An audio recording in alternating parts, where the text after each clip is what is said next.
Colombia se declararía un estado de conmoción interior por la crisis de violencia que se vive en la región del Catatumbo, ubicada en el noroeste del país y fronteriza con Venezuela. Desde hace más de una semana, una disidencia de la guerrilla de las FARC, que se separó de los diálogos de paz de 2016, se enfrentó a otro grupo insurgente, el Ejército de Liberación Nacional, conocido por sus siglas ELN.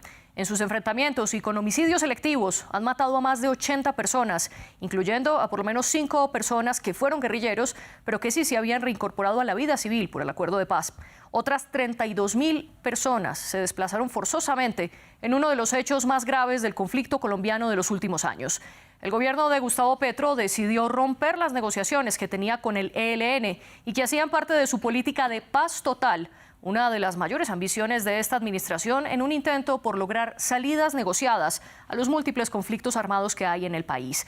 Para profundizar al respecto, conectamos a esta hora con nuestro enviado especial a terreno, Rodrigo Sedano. Rodrigo, bienvenido. Como ya lo decía, hay unos enfrentamientos entre el Frente de Guerra Nororiental del ELN y el Frente 33 de las disidencias de las FARC. Pero ustedes que están allí, cuéntenos, ¿cuáles son las consecuencias que han visto? Bueno, María Clara, pues las consecuencias en principal lugar se están viviendo aquí en Cúcuta, donde han llegado más de 16.000 personas desplazadas desde el Catatumbo y probablemente lo podéis ver a mis espaldas. Hay mucha gente todavía en este estadio de fútbol de la ciudad de Cúcuta. Aquí están la mayoría de organizaciones humanitarias, la alcaldía también, dando una primera atención. Hasta aquí llegan esos desplazados a inscribirse para que la alcaldía les pueda dotar de lo necesario y desde luego también de alojamiento. Han intentado que no duerma nadie en la calle, la mayoría han sido trasladados a hoteles. Esta misma mañana han dicho que incluso han estado en contacto con hoteles de fuera de la ciudad de Cúcuta para poder albergar a esas personas.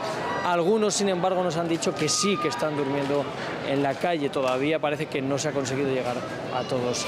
Hay mucho miedo, María Clara, porque hemos intentado hablar con muchas personas y fuera de cámara nos cuentan sus historias, nos cuentan que han salido del Catatumbo, muchos solamente por la situación generalizada de violencia, por miedo a que pudiera llegar hasta ellos, pero también en muchas ocasiones por amenazas directas. Hemos hablado con gente que les han llegado panfletos de la guerrilla, tanto del ELN como de las disidencias de las FARC, diciéndoles que tenían 72 horas para abandonar el territorio y tienen miedo incluso algunos de estar en Cúcuta, se están pensando salir de este departamento. Hay venezolanos también entre estas personas que incluso están pensando en volver a Venezuela, teniendo en cuenta que la situación en su país tampoco es buena, país que está apenas a unos metros de donde nos encontramos, porque Cúcuta hace frontera ya con Venezuela.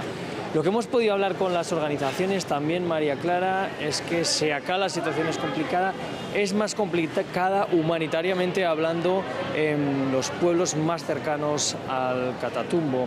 La Cruz Roja nos dice que allá han tenido incluso más problemas para poder dar una asistencia humanitaria mínima a todos los desplazados. Han tenido que abrir albergues para poder dar abasto. Son desde luego ciudades, localidades mucho más pequeñas que Cúcuta, que ya de por sí se está viendo desbordada. Por otro lado, no está llegando del todo la ayuda aquí en la ciudad, así que hay que ver en los próximos días cómo se va desarrollando, porque desde luego las autoridades piden más ayuda al gobierno estatal porque no dan abasto.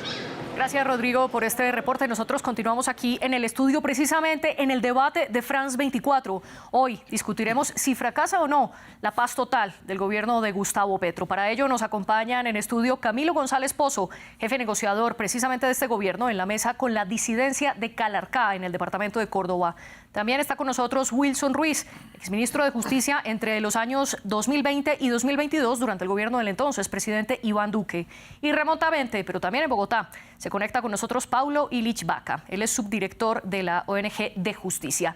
Gracias a todos ustedes por estar aquí y a quienes nos están viendo y nos están escuchando. Les recuerdo que pueden seguirnos a través de las redes sociales, donde estamos como @France24_ES. Y yo, María Clara Calle, estoy como @MariaClaguirre. Y también pueden escucharnos a través de Apple Podcast, Spotify, Deezer y TuneIn. Camilo González Pozo, comencemos con una opinión generalizada de qué está ocurriendo en el Catatumbo. Bueno, claro, lo que está ocurriendo es una gran tragedia. Pues solo las cifras de hablan de 15.000 hasta de 20.000 personas desplazadas y en refugio, confinadas.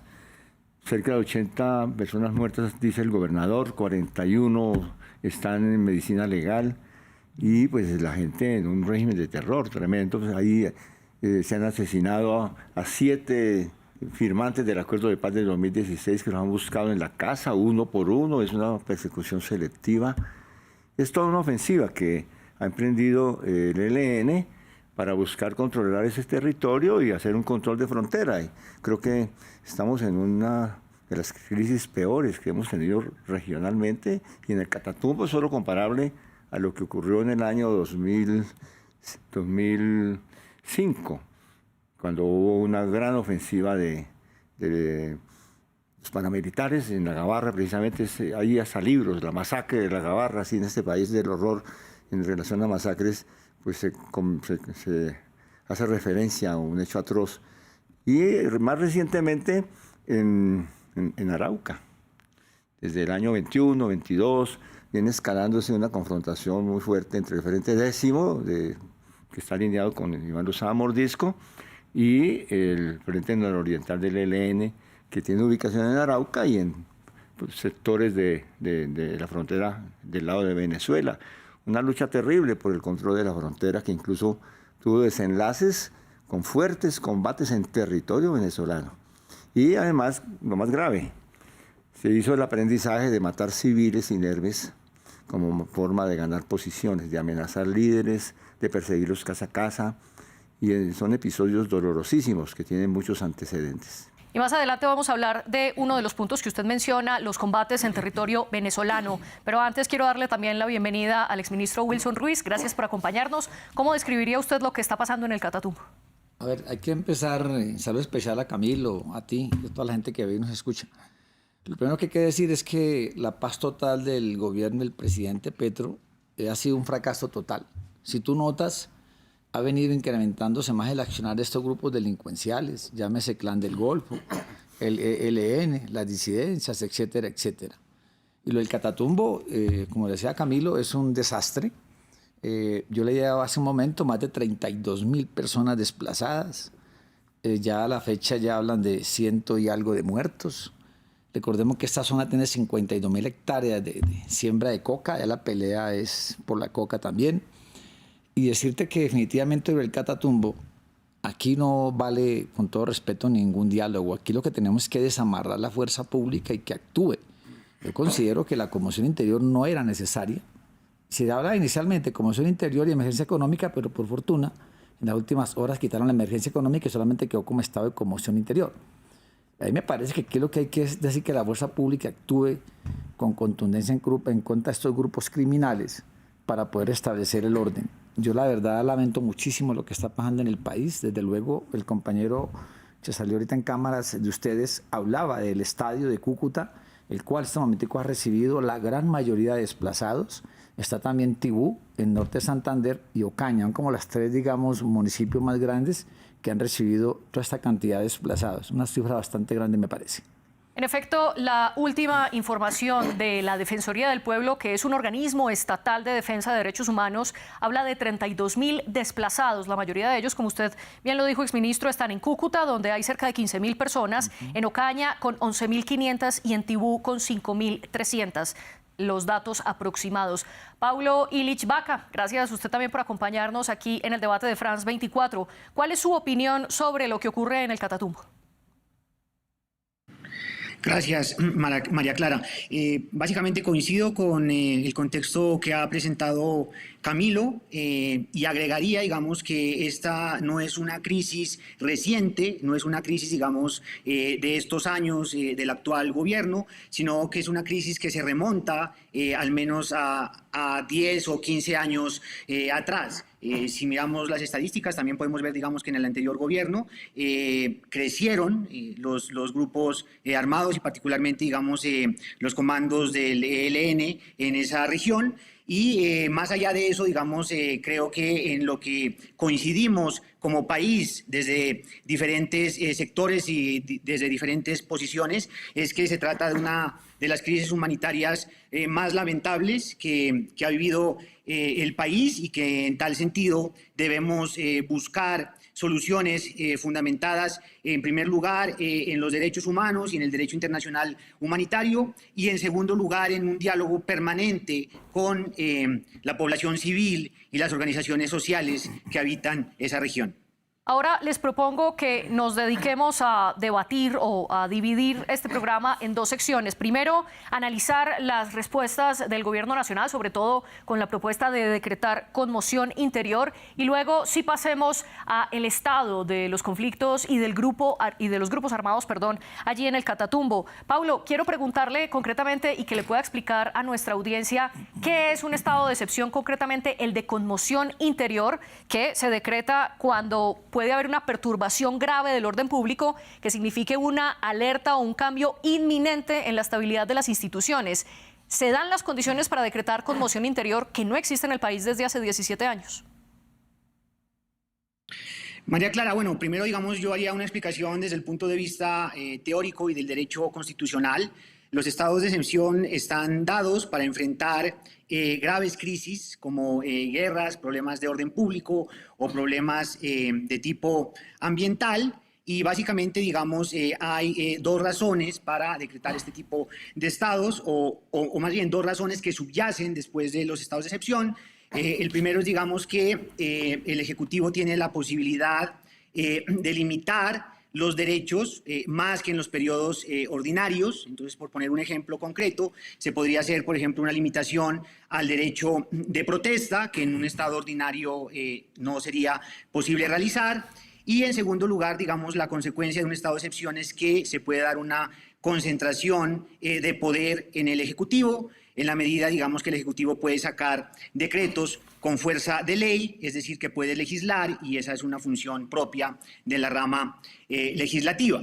Ya después de eso, digamos, hay una serie de variaciones metodológicas. En este caso, digamos, la variación sería básicamente por la naturaleza. El estado de excepción podría decretarse, digamos, por temas de orden público, que en este caso sería la conmoción interior, que es lo que decretó el gobierno, o por otro lado podría decretar una emergencia económica y social por calamidades naturales o por crisis económicas. Entonces, lo que uno puede decir desde ese punto de vista es que a veces son necesarios los estados de excepción y en este caso la conmoción interior, pero hay que tener mucho cuidado porque estos estados se pueden aprovechar para tomar medidas bien que pueden ser innecesarias o para legislar sobre cuestiones que no tienen que ver con la conmoción interior. En casos extremos, digamos, eso también podría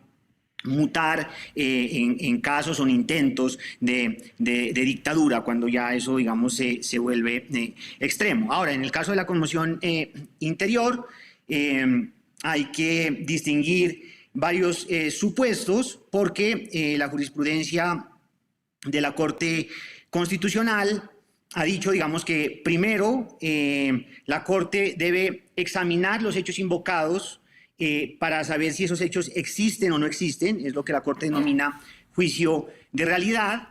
Luego, que sean de la gravedad suficiente para que se justifique el estado de conmoción interior. Y finalmente, donde está el quid del asunto, la Corte hace un juicio de suficiencia, es decir, evalúa que la crisis no pueda ser enfrentada con los mecanismos ordinarios. Entonces, digamos... Sí, en efecto, discúlpeme, lo interrumpo, tal como usted lo dice, la Corte hace una evaluación de 3 puntos diferentes, midiendo precisamente si se necesita ese estado de excepción. Camilo, la pregunta aquí es, todavía esto no se sabe porque el gobierno no ha publicado el decreto con el que declara oficialmente la conmoción interior. Se habla de la posibilidad de una conmoción interior porque el presidente Petro dijo que la iba a declarar, pero ¿por qué no ha salido ese decreto y qué implica este vacío legal? No, pues vacío legal no hay, lo que hay es una expectativa de que salga pronto ese decreto que está anunciado para el día de hoy. Pues el contenido del decreto y las motivaciones. Nos dirán cuáles son las consideraciones de esa situación de excepción precisamente sobreviniente y no prevista en cierta medida que justifica la conmoción y sobre todo la gravedad del panorama. Yo diría que, bueno, tenemos controles, aparte de que la Constitución establece un periodo de vigencia y no puede ser indefinido, creo que son 90 días, y está sometido a control de la Corte Constitucional, pero yo me atrevo a decir que hay algunos elementos que sí son verdaderamente particulares, que no solamente digamos, la acumulación o un poco la ampliación de situaciones rutinarias. Todo tiene antecedentes en la vida y en la sociedad, por supuesto. Pero aquí tenemos algo muy particular. Es que la magnitud de esta ofensiva, sí, como le decía, no se presentaba nada parecido en intensidad, en capacidad de daño, en conmoción en una región del país, pero tiene una connotación muy grande que incluso, yo creo que la palabra de afectación a la seguridad nacional que ha utilizado el propio presidente de la República no es vacía. Es toda la frontera con Venezuela, por lo menos en la parte de los departamentos del Bichada, Arauca, norte de Santander, y La Guajira, todo eso que está siendo afectado. Y donde la gran apuesta que parece estar haciendo el ELN es controlar la frontera. Y además controlar la frontera con unas características de problemática binacional supremamente seria. Otro agregado, y es que la ferocidad con la cual se está realizando esta acción tampoco tiene antecedentes. Se han presentado coyunturas como las que mencionaba de Arauca, pero quiere decir que eso no solamente da la alerta sobre el riesgo de frontera, que ya es suficiente, sino posibilidades de que eso tenga resonancia en otras partes del país. Recuérdese un solo dato, que fue lo de la Escuela General Santander, en Bogotá. En medio de lo que está pasando, que es una declaratoria de guerra, por supuesto que estamos ante riesgos mayores. El gobierno necesita instrumentos especiales extraordinarios, que por supuesto se valorará con los decretos. El contenido de los decretos ya de implementación de la conmoción nos van a dar la medida de lo que son, de los problemas que se quieren conjurar.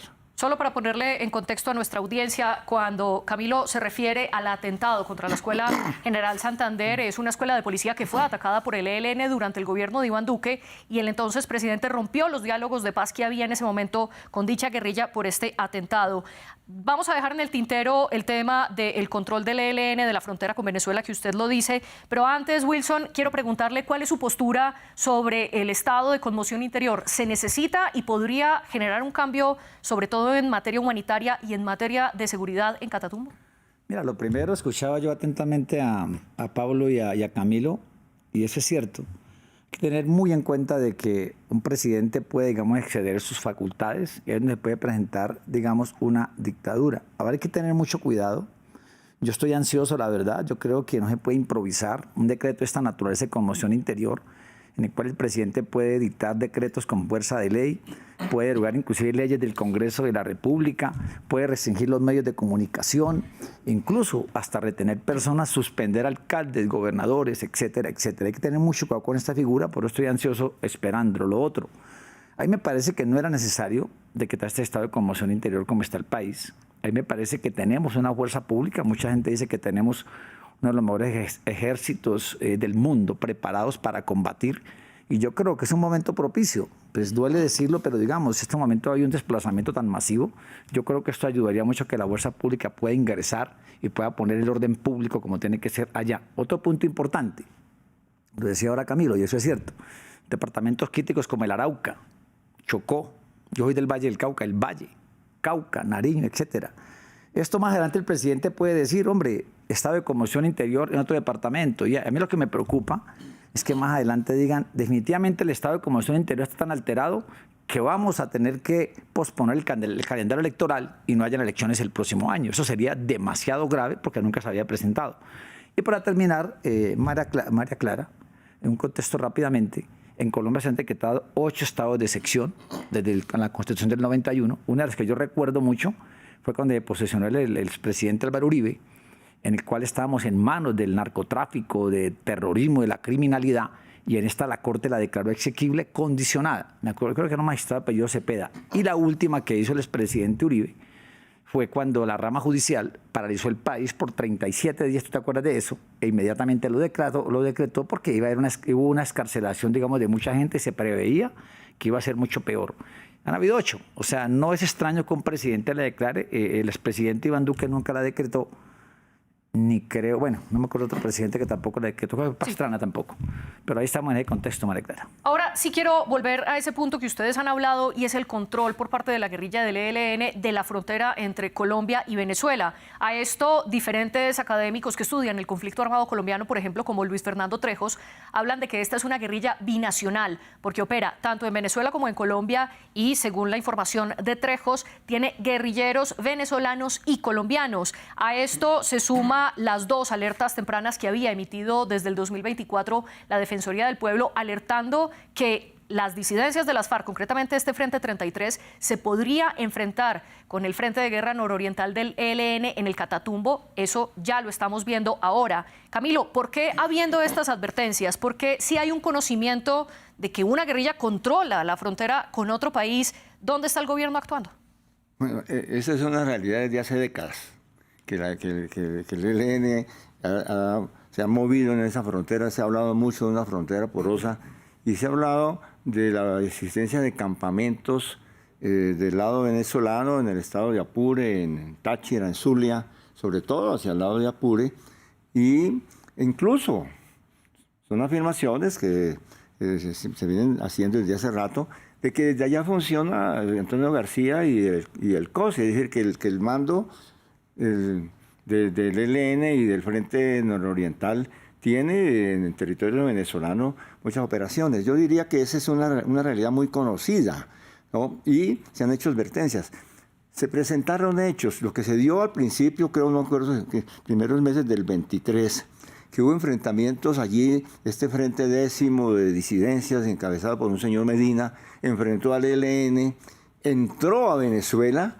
En Venezuela hubo combates que fueron registrados por los medios, esto no es, digamos, informaciones recientes, donde la segunda Marquetalia salió con el ELN y luego incluso concurrió las Fuerzas Armadas Bolivarianas en la confrontación con el Frente Décimo. Eso produjo una cantidad de refugiados de lado y lado, de desplazados, que fue tremendo, y eso fue hace ya más de 2 años, es decir que eso fue en el gobierno anterior. Es decir, que tenemos nosotros una realidad que tuvo desarrollos, por ejemplo, en la parte del Catatumbo, cuando la desmovilización o la dejación de armas de las FARC en el 2016, allí hubo una redistribución del territorio.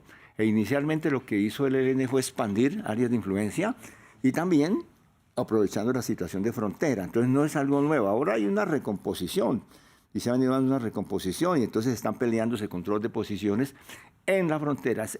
Las fronteras en todos los conflictos armados han sido estratégicas. No nos vamos a Camboya, Vietnam y todas esas situaciones, ni tampoco Centroamérica, lo que ha significado las fronteras, por ejemplo, de Nicaragua con Costa Rica y con Honduras en el momento de las guerras y de la lucha contra Somoza y después. Es decir, es algo sabido de las fronteras. Pero aquí lo tenemos en una de las fronteras más importantes de Colombia. Entonces, por supuesto que eso exige una estrategia particular, una caracterización adecuada de cuál es el problema. Se habla de más de 2.000 efectivos del ELN en campamentos del otro lado de la frontera. Paulo, ya voy con usted, pero antes quiero hacerle una pregunta a Wilson. Sí, bien, Camilo dice que esta situación viene desde antes, no es que el ELN o las disidencias de las FARC existan desde 2022 cuando asumió el presidente Gustavo Petro. De hecho, uno de los mayores combates que ha habido en Catatumbo fue entre el ELN y otro grupo armado conocido como EPL y fue en 2018, es decir, muy a comienzos del gobierno del presidente Iván Duque. Y también al presidente Duque le tocó el tema con las disidencias de las FARC. ¿Por qué entonces gobiernos anteriores no hicieron algo para combatir al ELN o desestructurarlo y también lo mismo con las disidencias de las FARC? Mira, hay que decir algo para una mejor comprensión de toda la audiencia, que son millones y millones en el mundo. Mira, lo primero es que es una frontera de más de 1.700 kilómetros. Hay una frase muy famosa que se maneja que el Estado no está obligado a lo imposible. Es decir, hay muchas trochas, hay mucho lo que se pueden, digamos, meter y es difícil controlarlo por parte de una fuerza pública como Colombia. Lo segundo, yo recuerdo en la época del expresidente Uribe, estuvieron a punto, digamos, definitivamente de acabar con la guerrilla del ELN y de que, digamos, se llegase a un acuerdo o acabarlos militarmente. Segundo, si tú miras un informe del 2023, el ELN se ha incrementado en un 5.3%, es decir, actualmente tienen aproximadamente 6.123 hombres el ELN, o sea que se han fortalecido militarmente. Claro, estos momentos se han fortalecido ideológica y militarmente. En la época, cuando yo estuve en el gobierno del gobierno anterior, por supuesto que esta gente siguió, digamos, trabajando y todo, y se hicieron los ingentes esfuerzos para lograr, digamos, llegar a un acuerdo con ellos, pero se rompieron infortunadamente, y entre ellos lo de la Escuela General Santander, de modo que del 2022 para acá sí se han fortalecido mucho más, claro que han crecido. Y además, otra cosa que quiero decir, uno está bien, uno quiere llegar a un acuerdo con un grupo de estos, pero tampoco puede uno, escúcheme el término, ser tan generoso, porque tú se le extiende la mano y termina mordiéndote la mano. Entonces me parece a mí que esta gente, escúcheme el término tan fuerte, están vacilando al Estado colombiano. ¿Se acordarán de mí? Han utilizado todo esto para fortalecerse más y llegará agosto del 2026 y están mucho más fortalecidos porque el famoso proceso de paz total no ha servido para nada y los ha fortalecido antes más a ellos. ¿Pero le puedo hacer una acotación? Camilo, muy brevemente. Sí, mire, el asunto de cómo se ha fortalecido el ELN es bastante relativo, porque podríamos decir que ha tenido un fortalecimiento de frontera y sobre una columna vertebral estratégica que es ese comportamiento binacional. Pero ha tenido retrocesos en otros lados. En Nariño es evidente, pues con la decisión de Comuneros. En el Chocó, el repliegue que han tenido que tener hasta el sur, han perdido casi todo el territorio y sobre todo la región del Oro. Y tienen una disputa en el Magdalena Medio, en la sur de Bolívar y en el Bajo Cauca antioqueño. Es decir, que ahí hay una pérdida, a mi juicio, de capacidad estratégica. Es decir, el ELN ha perdido toda capacidad estratégica de desestabilizar, de poner en crisis o incluso de anunciar inminencia de romper el Estado colombiano. Están replegados y allí están refortalecidos. Sin embargo, discúlpame, lo interrumpo aquí. El mismo presidente Gustavo Petro,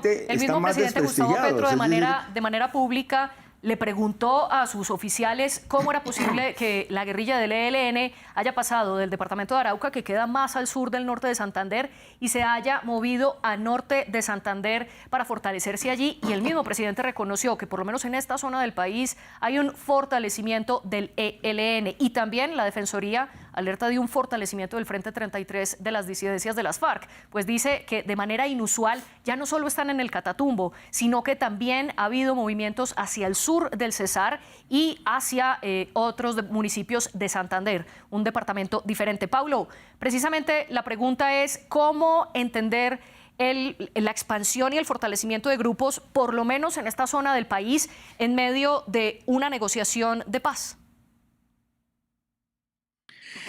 Bueno, yo creo que es un problema muy complejo, digamos que por una parte pasa por la frontera y por el hecho de que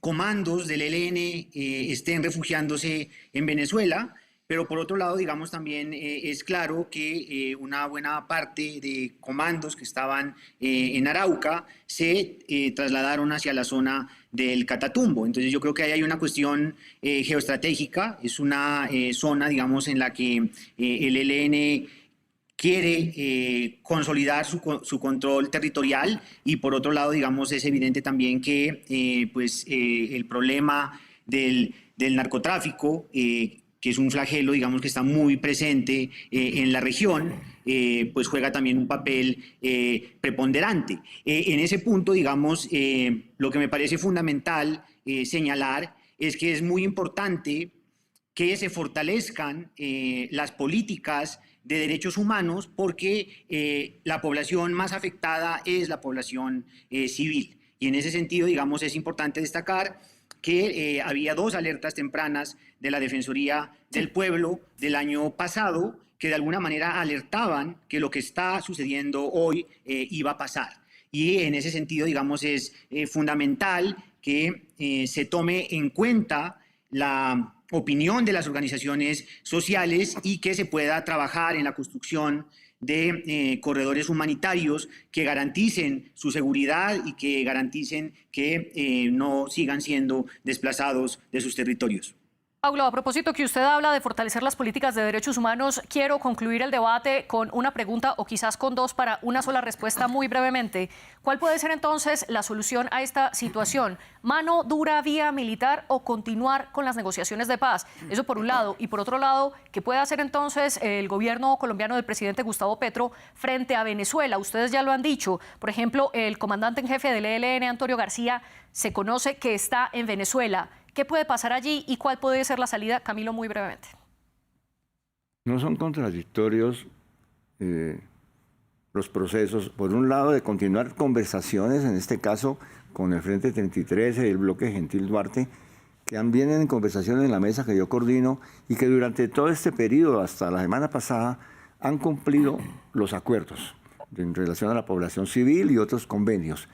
Allí, por supuesto, estamos alerta en virajes en medio de todo este dar y recibir, pero eso no es lo mismo que el comportamiento con el ELN, para el cual el gobierno ha dicho, ahí no hay en este momento cosa distinta al uso de la fuerza. Debe actuar, y en esto no puede haber ninguna duda.